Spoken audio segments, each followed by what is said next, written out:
video is sponsored by Lost in Cult. Silent Hill F unravels its narrative across not just one playthrough, but multiple. Its story and characters evolve with the discoveries each playthrough and ending hold, clearing away some of the fog of ambiguity that veils the events that take place. The protagonist Hinako fights her way through a world that combines her past and present in a nightmarish psychological landscape, ultimately deciding what her future will be. And all of that revolves around a wedding. Hinako's road to understanding what she truly wants without any external pressures from her environments is not an easy one, and Silent Hill F explores the transition between the past and present in a viscerally surreal format. It's like a limbo where neighbouring periods of history and culture, or childhood and adulthood, collide, and the story explores what passes on and what dies in the journey across those boundaries. It's a game about generational curses, not just in the paranormal sense, but in a sociological one too, and how these affect both the town of Ebisugaoka and its characters. Silent Hill F isn't the easiest game to talk about in a factual format, because for every implication of one thing, there's another reading or piece of information that throws that into question.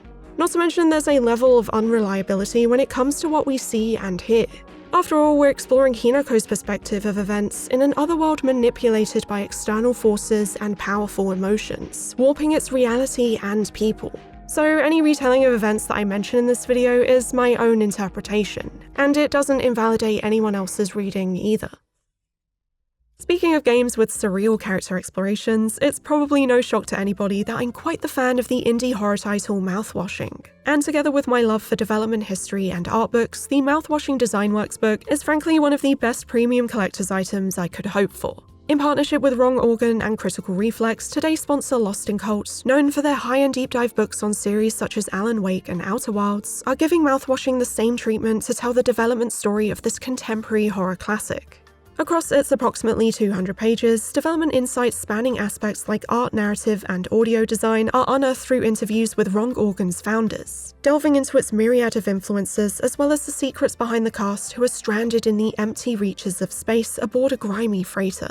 The expansive contents of the book is something to marvel at alone, but as always with Lost in Cult's Design Works range, there's a limited deluxe edition available exclusively during its pre-order campaign until November 28th. This edition offers numerous extra treasures alongside the main feature, all inspired by the game's setting and aesthetic. It comes packaged within a Dragon Breath themed box and includes a micro tabletop RPG, further expanding the playing experience, and is coupled with a set of mouthwashing themed dice. As well as this, there are poly postcards, A3 posters, a psychological evaluation form, a 3D papercraft party set, and an embroidered patch. All in all, making it a premium collector's item for any mouthwashing fan. And if it interests you, please show your support and help support the channel in turn by using code EurothugMouth to get 5% off via my link, which is both on screen and in the description. That's bit.ly/EurothugLIC. That discount works not only for the new mouthwashing collection, but also anything across their site right now.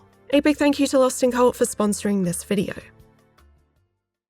Hinako faces psychological conflict that will decide her fate by confronting the opposing aspects of her past and present. This is represented quite overtly in the form of two separate personalities, one that is Shimizu Hinako, who we can label her childhood self, and another that is simply called Hinako, the one that represents the present day as she battles with her future identity. Her surname would change if she were to get married, so it remains blank since that's the choice left to be made. While our protagonist appears to be a teenage girl alongside her friends Shu, Sakuko, and Rinko, in reality, Hinako and her childhood friends are actually in their 20s in the present day. When we go through areas set in the town, it's as though taking a fog-ridden trip through the locations that would make up the backdrop of her childhood. This includes her home, the local streets, her middle school, and other spots that left a strong impression on her. Her memories of said places also affect how they're presented, and in her journal she remarks on how she had gotten lost when she was younger during a game of hide-and-seek. This traumatic experience of getting lost permeates the atmosphere of Silent Hill F, especially in the fields where its suffocating fog and approximate directions supplied only by contorting scarecrows leave a lot of room for the player to take a wrong turn. Hinako, regardless of which one, is also often in isolation, making her struggle an incredibly lonely one at times. When writing about her middle school, she compares it to the stage between a tadpole and a frog, like a period of grotesque transformations that presumably refer to puberty.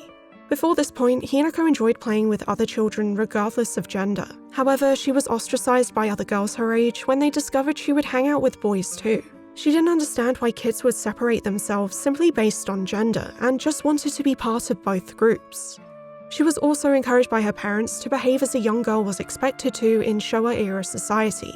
Like how, even though she asked Santa for a ray gun for Christmas one year, she received a girly coloring book instead. To Shimizu Hinako, her gender was nothing but an oppressor of her own identity and freedom, like a curse that was placed upon her the day she was born.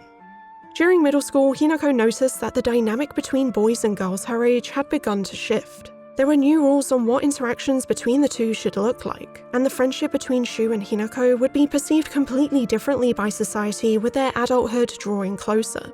It suggested that slowly both Shu's and Hinako's parents would even put pressure on them to pursue a romantic relationship, and rumors would swirl around town that the two were dating just because they would spend time together. But despite this growing weight of expectations fueled by society's views on gender and adulthood, the two continue to treat each other as equals. Shimizu Hinako is understandably deeply frustrated with the symptoms of the patriarchal society she lives in, observing that girls simply pass from the possession of their parents to their husbands when they age into womanhood. It's a life that lacks freedom in comparison to men, and it's dictated by traditions and societal norms that, with her own eyes, she has seen cause suffering to all of the women around her too. Her parents' relationship is affected by these same societal pressures, which they undoubtedly inherited from their families and backgrounds. Hinako's father, a man who was taught that a good father must never show any weakness, ironically becomes a violent and explosive figure in the household who is almost always at boiling point.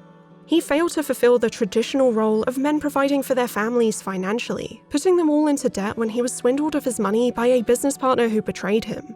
It's also implied that surgery and medical costs required to help Hinako's mother recover from an unspecified illness added to the debt further, though this isn't revealed to their daughter until the Ending 4 playthrough. Hinako's father doesn't share his true feelings and worries to anybody face to face, with even his wife wishing that he would share his soft side not just on paper. Hinako didn't see the other side to her father because all he showed her was the rage-filled performance of a man he could never be, ultimately traumatizing her and serving as the perfect example of how much misery a man can bring upon his family. Likewise, Hinako's mother wasn't exactly a role model either. She would essentially enable the destructive behavior of her husband and would never verbally retaliate in front of Hinako, making her feel like she wasn't being supported or truly protected by either of her parents, and also teaching her that a wife is no more than a prisoner in their own home. While her parents had a more understanding relationship between themselves that is uncovered on the path to Ending 4, the past version of Hinako would only have known her parents via their interactions when she was present, which were obviously very negative. All in all, understandably painting a very cynical view on marriage. What she observed around the town wasn't any better either. She noticed that wives constantly complained about their husbands to one another, like all of these adults just melded into one with their identical problems. In addition to this, her sister Junko was married off some time prior, and her parents, as part of tradition, received a sum of money for her. Hinako later visited Junko in hospital when she was pregnant, and was horrified by how much suffering she was going through, noting that it was as though the sister that she knew had disappeared overnight. Shimizu Hinako was determined to never meet that terrifying fate of marriage and childbirth, and break free from the curse laid upon every woman of every generation that came before her. She wasn't going to accept being told what she should want and how she should act, but Hinako's internal war with her womanhood all comes to a head in the present day, when she is about to be wed to a man named Kotoyuki. Kotoyuki lived in Ebisugaoka up until he was around 9 or so, and exchanged words with Hinako after she intervened when he was attacked by a fox in the local playground. He also attended the same school as her, but one day both he and his mother suddenly moved away. Kotoyuki's mother Sachie was the ex-housemaid and secret mistress of his father Tsuneki Hidetoshi, and even though she was pregnant with Kotoyuki at the time, she was cruelly kicked out by Hidetoshi when it was decided he was set to have an arranged marriage to a noblewoman instead. Sachie raised her son very strictly, telling him that he has noble blood in his veins and shouldn't play with children lesser than him, further pushing him to study and essentially become an adult as quickly as possible. Her parenting and the circumstances that would follow didn't really let Kotoyuki experience a childhood at all and isolated him, instead motivating him by saying that he could eventually do as he pleased when he's the heir of the Tsunekis. The Tsuneki family are known for their wealth, and a housemaid says that for generations, each head of the family has possessed a talent for business, an acumen they have utilized during times of social unrest to amass a large fortune. However, given that a great many suffered while they grew rich, their actions have often drawn envious eyes and made them the subject of many rumors. Silent Hill F mentions a phenomenon called fox possession several times throughout its documents, whereby a fox spirit will possess the body of a human being. There are stories of foxes rewarding people who help them, but also instances where they bring misfortune to those who blaspheme the fox deity Oinari-sama. Tsuneki is an anagram of kitsune, and considering kitsune are fox spirits who act as the messengers of the fox god, it's clear that the family have a connection with them. Ebisugaoka's local faith is centered around Oinari-sama in the present day, though the outlook on fox possession is divided. A local doctor writes that there are numerous stories to suggest that being possessed by the fox is not necessarily a turn of bad luck. Though with the influence of today's media from outside the town regarding ghost and horror stories, the fox has become seen as a purely negative phenomenon, particularly among the younger generations. I found out that kitsune have their own ranking system of sorts and are split into different groups, and I read that the Zenko type are the good foxes that can provide humans with various blessings and good fortune, whereas the Yako kind are known to be more malicious towards people. However, the documents in Silent Hill F don't highlight a distinction between these categories of kitsune, instead treating them as one singular, unpredictable group. You could even say it's unfair to have the actions of some fox spirits be used to judge all the others too, instead of evaluating them on an individual basis. When Kotoyuki was attacked by the fox that first fateful day after joining a group of kids to playfully chase after it, it's implied that he was then possessed by its spirit. His mother notes that from then on, he was like a whole different person and worked harder than ever before. In addition to this, a medical record details that right after the attack, he had forgotten his name, and the doctor writes that while it could have just been a moment of disorientation, the event specifically reminded him of fox possession. Hinako shows kindness to both the young Kotoyuki and the fox that attacked him, and after that meeting, Kotoyuki becomes obsessed with Hinako, never forgetting her face even years after moving away. Determined to become her perfect match and make her his wife, which he believed is the same thing as wanting to make her the happiest girl in the world, he sets his sights on becoming heir to the Tsunekis, which according to his mother was how he would be able to get anything he'd ever want, including Hinako. This infatuation with her seems to be a shared sentiment between the human Kotoyuki and the fox spirit that resides within him, and if the way to marry Hinako would require being made successor of the Tsuneki household, the removal of any obstacles would be necessary, either by force or pure coincidence. One February, Kotoyuki's father Hidetoshi, along with his wife and eldest son, died of a mysterious and terrible disease within a matter of days. The housemaids whispered of fox possession being the cause, and the head of the Tsuneki household, Kotoyuki's grandfather, refused to approve them to be transported to hospital or even have an autopsy or funeral. The family physician notes that this decision may have been out of fear that talk of the supernatural would tarnish the family's reputation. One of the housemaids spoke to Kotoyuki's grandfather and suggested that this curse on the family was the revenge of Hidetoshi's true firstborn son not being given a spot as rightful heir. And within a day, the family had invited Kotoyuki to move into the Tsuneki residence in order for him to become the successor. After this, the other two daughters who suffered from the same illness as the others miraculously recovered within a few days. When researching the concept of fox possession, or kitsune suki, I read that kind of sorcerer called a kitsune sukai could have an invisible fox spirit at their command that they could get to possess people at will. According to one source, those who gain sudden wealth and property would be suspected of being kitsune sukai, as people thought their dramatic change in fortune could only be explained by the possibility that they have a spiritual being at their side. Another source mentioned that once a fox enters the employ of a man, it almost exclusively becomes a force of evil to be feared. And seeing that the darkness residing within Kotoyuki is associated with the image of a corrupted kitsune named Shichibi in his eventual boss fight in Ending 3, perhaps this could even be the case in Silent Hill F. In fact, Tsukemono Suji were families who were believed to possess a kitsune which was passed down through each generation. However, in Japan, it's said to pass down not through men, but women. Yet in the game, it looks like it's reversed, as the Tsuneki's hereditary fox spirit only affects men. Plus, I also read that in Japanese mythology, victims of fox possession were again, more often than not, women, and that once the kitsune entered their bodies, they live a separate life of their own. This could support the theory that Kotoyuki, like Hinako, has two halves residing within him as well. One is his human side, and the other is the fox spirit. Interestingly, one source I read said that individuals or families thought to be Kitsune Tsukai and Tsukimono Tsuji were actively discriminated against. It was a taint that lasted forever, and people would carefully check the family background of potential marriage or business partners to ensure that they had no hints of Kitsune Tsukai lineage. To bind your family to a tainted family was disastrous. You and all your heirs would now carry the curse. During the Edo period in particular, people were vigilant against Kitsune Tsukai. Accused families would apparently be burnt out of their homes and banished. This prejudice against Tsukimono Tsuji and Kitsune Tsukai families lasted well into the 1960s, when human rights laws were enacted forbidding discrimination against them. In one of the possible playthrough variations in the game, you can hear two inhabitants of the town gossiping, referring to a family cursed by Oinari-sama. This might be about the Tsunekis, who would be considered Tsukimono Tsuji, or perhaps even the mysterious deaths of Kotoyuki's father, his wife, and their eldest son eventually reached the ears of the townsfolk, which as we know was rumoured to be a curse upon the family. In another playthrough variation, one of them says, "But wasn't that girl dating the boy from the Iwai family?" speaking of the rumour that Shu and Hinako were in a romantic relationship, and the other responds, I guess money was more important in the end. Hinako's father, as we know, was desperate for that kind of money, so that was more important to him than sending his daughter off to a family that was rumoured to be cursed.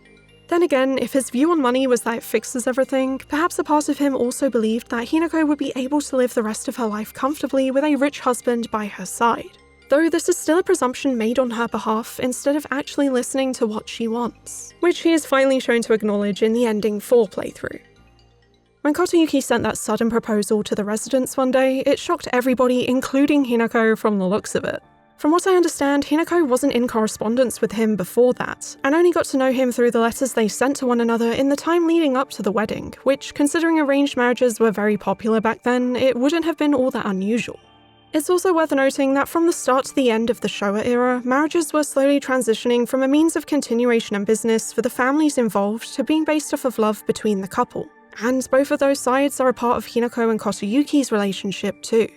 Despite Hinako's initial lack of interest in the prospect of getting married, she grew to understand and deeply care for Kotoyuki, and because of this internal conflict with her previous outlook on married relationships, she struggled to figure out whether or not it would be a good idea for her. The stressfulness of this situation was exacerbated by the pressure of her environment, and the time that was quickly running out before the big day. And depending on the ending you get in Silent Hill F, she either drowns in self-doubt or makes a choice. Hinako's friend Shu gave her medication he prescribed her for headaches that, without her knowledge, contained a hallucinogenic substance derived from white Claudia. This substance gives individuals the ability to speak with their inner selves in their dreams or during meditation, and while Shu tested it on himself first, he still knew giving it to Hinako was dangerous, but selfishly decided that he knew what was best for her. He believed that Hinako was not in her right mind for even considering to accept what he saw as a farce of a marriage that has been pushed upon her. And if she'd just speak with her inner self, she'd surely realise that she didn't truly want to get married.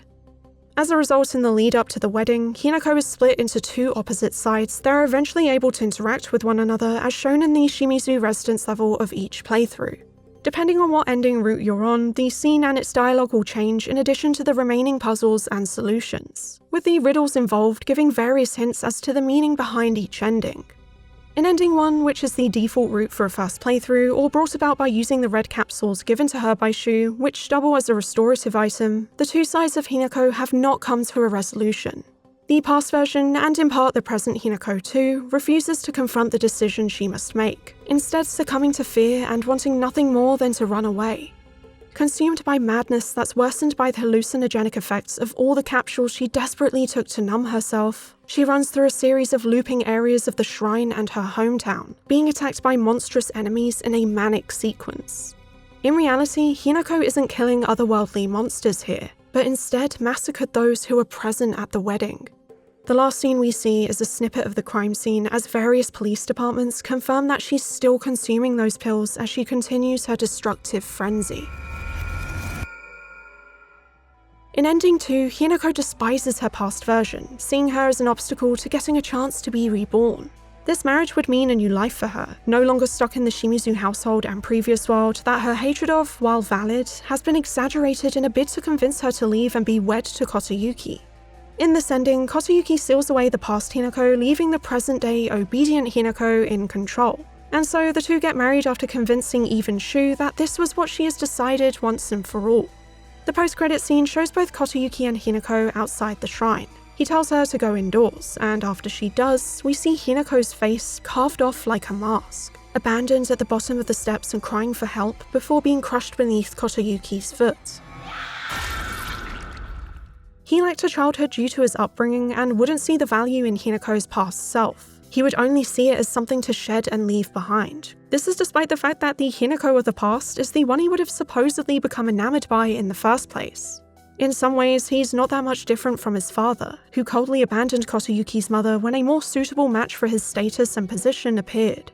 In this case, Kotoyuki chose the version of Hinako that he thought was a fitting bride and had control over, the Hinako that would obediently follow him without question. The appearance of Hinako's abandoned mask is similar to that of a Dagon mask, which is used in classical Japanese theatre performances known as no. No actors use specific masks to signify the character's age, gender, or even humanity, and the Dagon mask in particular represents the first stage of a woman's transformation into a demoness as her emotions begin to rise.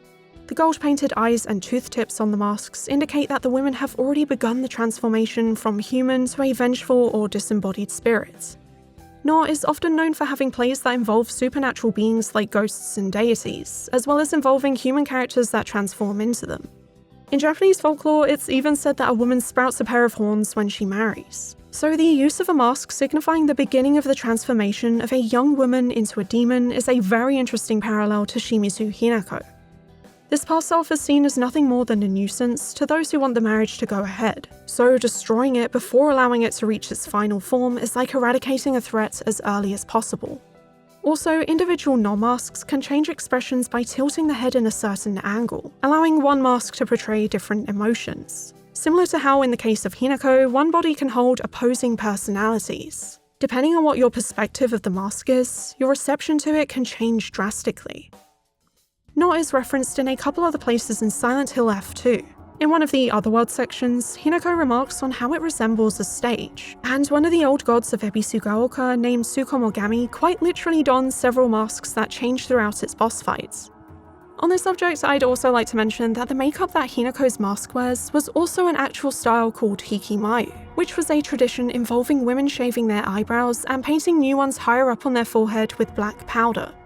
Particularly during the Edo period, it was mainly practiced by married women, but was eventually banned at one point in 1870 after being deemed inappropriate for modern society. I found this pretty interesting given the concept of something related to married women being cast aside by men in power. Also on the topic of brides growing horns, the traditional headdress worn in Shinto wedding ceremonies, called a suno kakushi, is apparently made up of the words for horn and hiding. Some say that these horns represent negative qualities like anger, jealousy, ego, and selfishness, which I found quite relevant because Hinako's childhood friends and her opposing halves explore these kinds of qualities. Rinko's character immediately comes to mind, and she solely revolves around jealousy, almost as if the emotion was personified. Although I will say Hinako doesn't wear a Suna Kakushi from the looks of her Shiromuku, aka bridal form, and instead sports what is called a wataboshi. But despite that, I find it quite fitting that it's this idea of hiding one's negative side as opposed to confronting it. And if we take a look at Hinako, and also every character in the game, it's only on the way to ending 4 that they finally all accept their wrongdoings and apologize and grow from them. Given the way the ending 2 playthrough ended, it's no wonder Shimizu Hinako saw marriage no differently to a funeral, since in this case it resulted in the death of her own identity and agency. And although this time the past Hinako is the winner of the fight in ending 3, there's still an air of unease by the end. The boss in this route is a corrupted form of Shichibi, the fox spirit residing within Kotoyuki that you could argue just represents another side of him. He tells Hinako that he abided by the rules of human courtship, acquiring wealth, status, and reputation, which he learned were all the pieces required to ensure she would never struggle. He doesn't understand what else Hinako could desire, and has a very patriarchal view on what she should want. But during the fight, Shichibi's visible corruption slowly falls away as he listens to what she has to say, and he begins to realize that his love alone cannot give her happiness, only her freedom and ability to learn through her own hardships will. At the end, he accepts that she wants to leave and doesn't stop her. Shu and Hinako run off into the streets of Ebisugaoka, but the post-credits cutscene shows that geysers emitting toxic gas have begun to erupt in the town's area, and a warning on the radio urges everybody to evacuate. This seems to be related more to the supernatural powers at play, as the ancestors of the Tsunekis were said to have placed a seal upon the legendary water dragon that was said to be the cause of geysers in Ebisugaoka in the past. In the bedroom door puzzle for this ending route, it says that in the aftermath of the final battle, their seal upon the land vanished without a trace. So presumably this ancient curse rose from the depths as a result of the foxes losing. So far, ending 1 is what happened when past Hinako ran from battle. Ending 2 is when present Hinako, influenced by the Kitsune, won the fight. And ending 3 is when past Hinako wins. Those imply to be influenced by an old god Tsukumagami, immortal enemy of the Kitsune.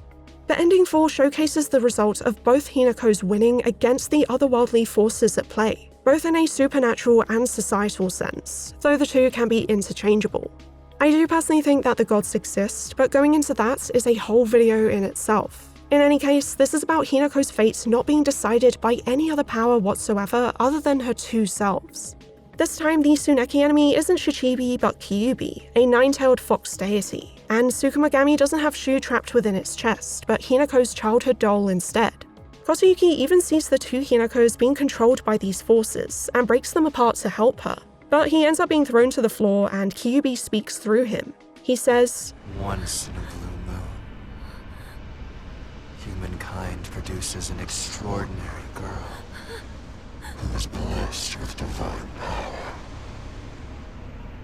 Upon her birth, a spell is placed on our clan's successor that stirs within him a desperate desire to go and seek out that extraordinary girl and make her his wife."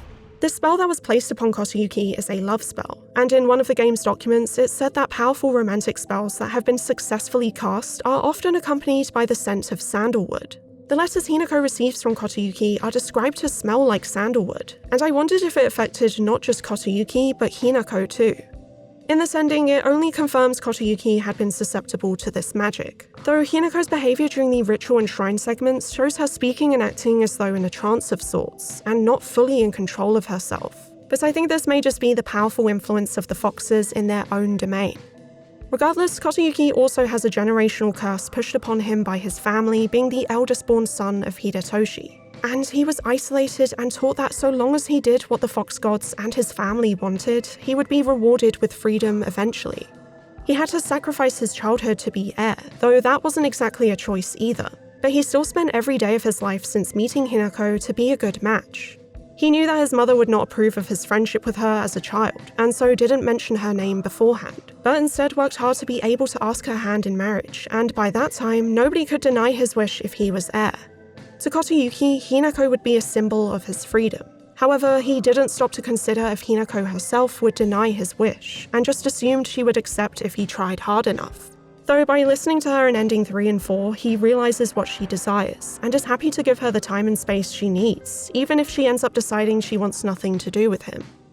It's also worth bringing up that Kotoyuki's fox version has a kind of corruption in ending 3, making him look somewhat similar to Kyubi, which makes me think that maybe Kyubi is controlling him just like how Tsukumagami controls Shu in ending 2. Every character has a dark side, including Hinako, who also made regretful decisions of her own when spurred by hatred, which was in turn weaponized by the gods so she could carry out actions that would benefit them. Before the final fight, Kyubi laughs at Kotoyuki and calls him a failure and a fool for failing to charm his bride-to-be. This angers Hinako, who understands that Kotoyuki wanted the same thing as her, and he felt completely alone and was suffering in his own way just as she did. It's clear that Hinako does have feelings towards Kotoyuki, which is why she was so confused in the first place, combined with the fears she held about marriage from what she saw and experienced in her past. In the other endings, Hinako runs away from having to make a choice, either by trying not to think about it or by making a rushed decision just to get it out of the way. But ending 4 is when both halves are in harmony, dropping their hatred and breaking this cycle of behaviour. The two Hinakos fight against the bosses that previously had influence over each of them, realizing that both Hinakos aren't enemies but two pieces of a whole. The door puzzle on the way to this ending says, White and black fought, battling upon a set of scales, yet neither wanted for the scales, for what they desired was simply a quiet grey place where they could belong together. Whether we flee or spread our wings and fly is our decision alone, one to make only once we are ready. They had no use for those who towered from the heavens, imposing their will on others. After defeating their enemies, the two Hinakos were helped up by Kotoyuki, who leads them outside out of harm's way. He speaks of Kyubi, specifically saying that he had a lot to drink and is usually a lot kinder. And I'm not saying a fox deity wouldn't drink, but it sounds oddly human. Maybe Kyubi is his grandfather, or perhaps just a representation of his ancestors and Tsuneki family traditions. Kotoyuki apologizes to the Hinakos and declares that he wants to ensure that his love for Hinako is more than just the mere whim of a spell. Hinako in turn responds by saying that she too wants to think things through slowly and carefully, and will have her answer ready in time. He says he'll handle matters here and tells her to leave, and the three share a little hug, hoping they'll meet again under the right circumstances and at their own pace. The post-credit scene shows the two Hinakos in their version of Ebisugaoka, and present Hinako reads a letter from Kotoyuki which signifies this is happening sometime after the events at the shrine. The two are clearly still communicating, and Kotoyuki is attempting to regain his lost childhood and do what he couldn't when he was younger to learn how to enjoy living just as Hinako is. In his words, he intends to become reacquainted with his inner child, discover his own dreams and live life to the fullest. And once he has, he wishes to reevaluate his feelings for her. Likewise, Hinako says to her other version that she wants to live her life with passion and pour her heart into what she chooses to do, and one day might even propose to Kotoyuki herself when she's ready. Kotoyuki is on a journey to understand himself just as Hinako is, now holding space for both parts of herself and will spread her wings only when she chooses to. The two Hinakos converse in this quaint rendition of their hometown, now free of the monsters and other intruders that previously plagued their thoughts. What was once a nightmare realm became the quiet grey place where they could belong together, with no one to bother them while only the two of them get to decide where they'll go.